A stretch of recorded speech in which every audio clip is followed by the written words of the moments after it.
Hey everybody, this is Jim at SP500chart.com. It's about 5 o'clock in the afternoon on Sunday, October 21st, and the last good number of weekend reviews and looking at the Friday chart that I've done over the weekend. I've waited for futures to open on Sunday, but I got a good chance to make this video now, so I'm going to do it because the chart is still the chart.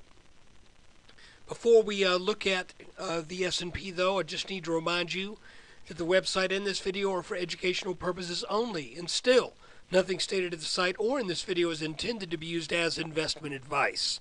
I control lines on charts, but you have to draw your own conclusions from your own research, and you should be making investment decisions that are suitable for your personal financial situation.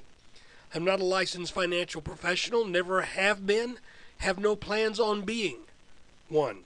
But I am a guy who draws lines on charts, so let's take a look. Okay, we're starting out looking at a 30-minute chart of the S&P 500, and I want to show you that, we're going to look at the week, but obviously a really weak day in the markets, a day in which the S&P plowed back through this orange line right here, that had been working kind of potentially as, I don't know what's a good way to put it. This line has its genesis from two fairly major lows. I got to redraw the line here, so hold on. Let me just do that. That'll fix it. It's from this June low and also the late July low, and just extending that on out. And I did that, one reason was because it happened to be exactly parallel to this top line as well as some of these other internal lines. But you can see now that for any of these long-term rising support lines, the S&P is once again under them. Now what's interesting to note, we formed a little, not really a head and shoulders, because the right shoulder was actually taller than the head. It's almost a little bit more of a broadening pattern right here between this top line and this neckline. And you can see that broke down on Thursday and then pulled back right to that line. And then I made mention that when you have a little top like this, even though its target, the target from this top was at about 1450. But you got to realize that doesn't mean that's where it's going to stop. And you can see that there was a little bit of resistance, a little something encountered around the 1447, 1450 range, but it was still downward bias. And then it just kept getting worse and worse. So apparently, this little broadening top here that we talked about on Thursday did turn out to work just as one would expect, and then some. So now that this brings us to an interesting juncture. As we look at this pattern that has developed since really about the end of the second week of September, we've kind of been in a range that has been as high as the 1470s back in that second week of September, then tagging 1470 again in October. This time, it looks like the market just did not have the steam to reach this red line before we started hitting that reversal. So, if we continue this sell-off into this week and we get down to this purple line again, we have to watch that. Okay, because what this looks like to me is that we have pretty clearly broken that rising channel that had been working pretty well all the way from the 1270s all the way up to 1470. but it looks to me like we are now forming a pattern of what's the word I'm looking for? Well, I don't want to use the word consolidation, because consolidation to me kind of implies that that that strength is gathering in this pattern, and I'm not really totally convinced of that. But we are in a sideways trading pattern for the last 1, 2, 3, 4, 5 plus weeks. And you have to remember, when you break a rising trend and you start to go sideways, you do it for one of two reasons. You're not going to keep going sideways forever. So it's pretty obvious. Either the S&P is reversing here, which would not surprise me. We have this line down here at about 1398 that I think has been calling for a back test. Well, not really a back test, but it's been calling for a test for a while. Once we got well above that level, it just seems like, to me, like the market would be well served by coming down for a test of this level. But if it does, then we may be setting up an even larger top. Remember, the last head and shoulders top we saw in the S&P had a triple top for the head. We may be doing the very same thing here. But this is how we'll know it. This line has to break. If this line breaks, then I think the S&P will come down. Could even take this line out right away. But I would expect another rally. If this is going to be a head and shoulders top, then there should be a right shoulder to it. But right now, that's kind of my suspicion. But we have not reached a confirmation in this pattern. So until we get a confirmation, I just have to say we're going sideways. Is it possible that this is a bull flag? That is possible. How will we know it? Well, we'll know it if we take out this red line. If we take out the red line, then the market's going to head up for about 1510, 1512 minimum. If we take out this bottom line, then, quite frankly, I think eventually we'll end up down. If we take out this line and then this line, then I believe we will head on down and will likely test the lower 1300s. So it's kind of, I see it right here. There's even though we're near the bottom of this trading range, I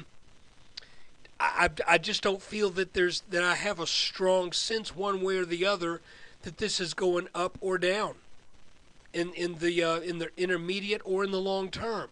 And the reason I say that is simple, because we are going sideways. And we have a support line and we have a resistance line. Whichever one of these lines breaks will be the one that gives us the indication as to what the longer term or the intermediate term, and when I'm talking about intermediate term, I'm talking about a number of weeks to a few months. Since we're in between these two lines, frankly, I think anything can happen.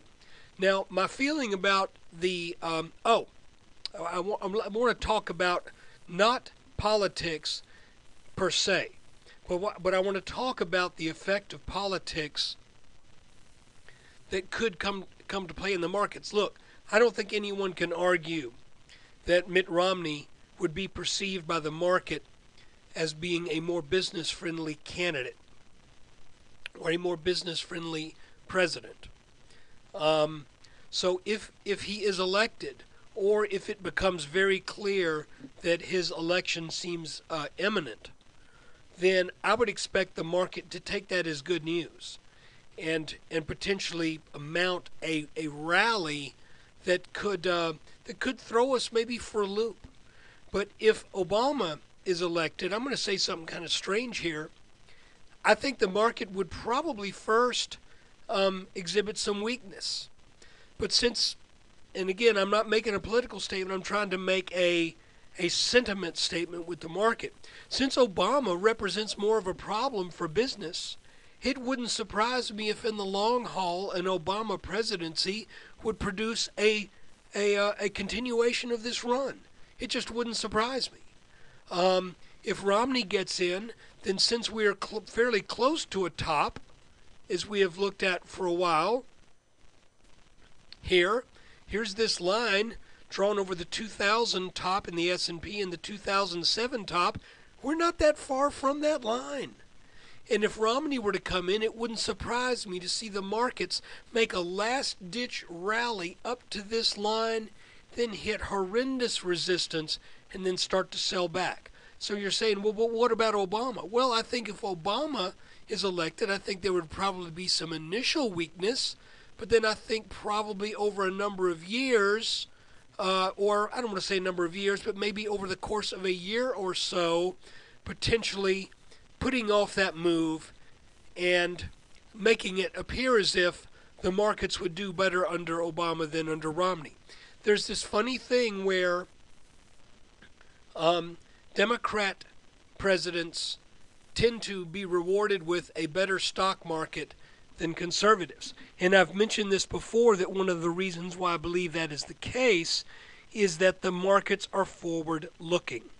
Okay? As a matter of fact, if we go back to 2007, and actually take it back, if we go back to 2008,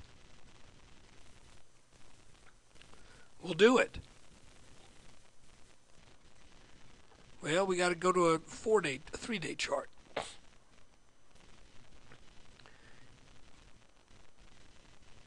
It became clear from polling that Obama was going to beat John McCain, and really a lot of this loss prior to Inauguration Day in 2009, a lot of this loss that took place after it became clear that McCain was going to lose. So the markets may have been forward-looking. So what does this do? Well, since Bush was the president and he was a Republican, this big swoon that could very well have been forward-looking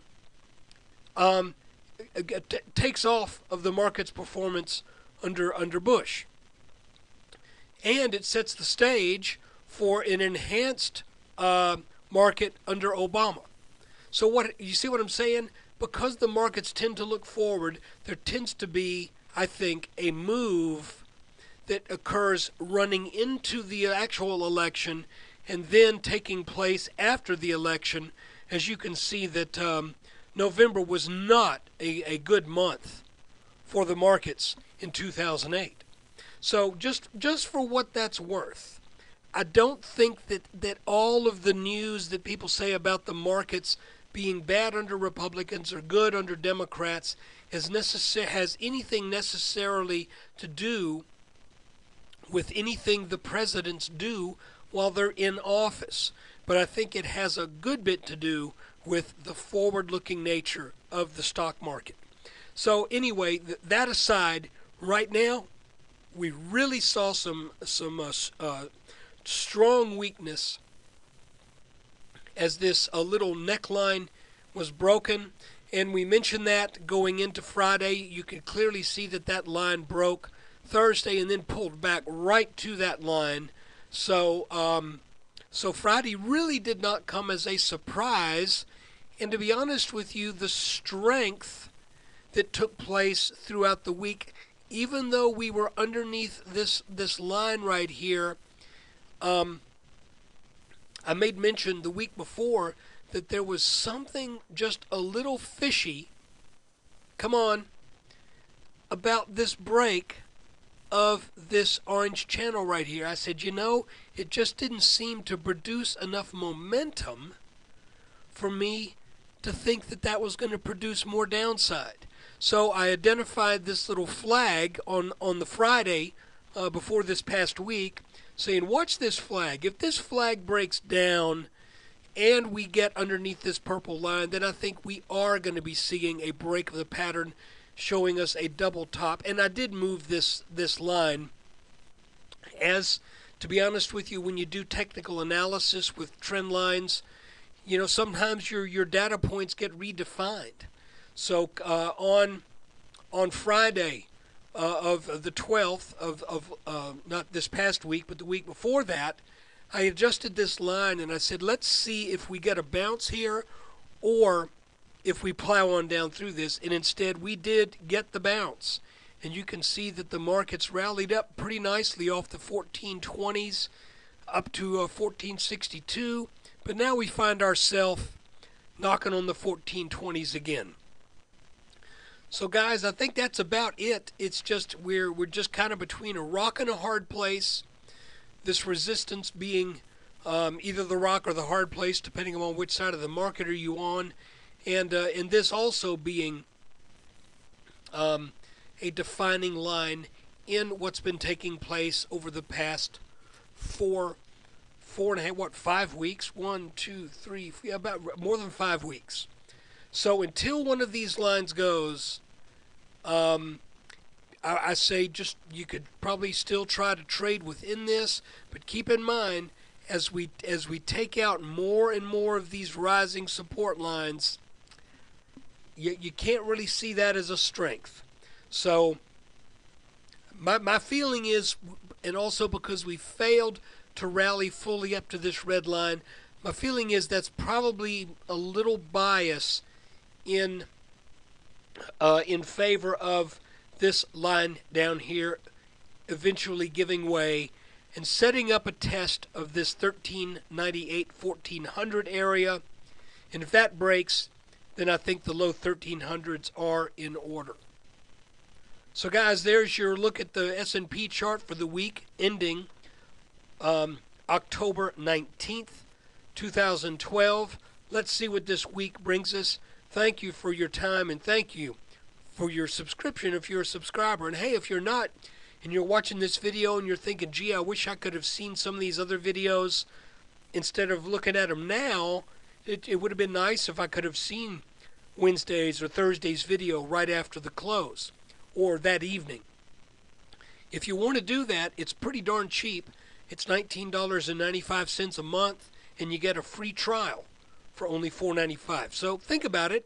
Check out sp500chart.com. Take care.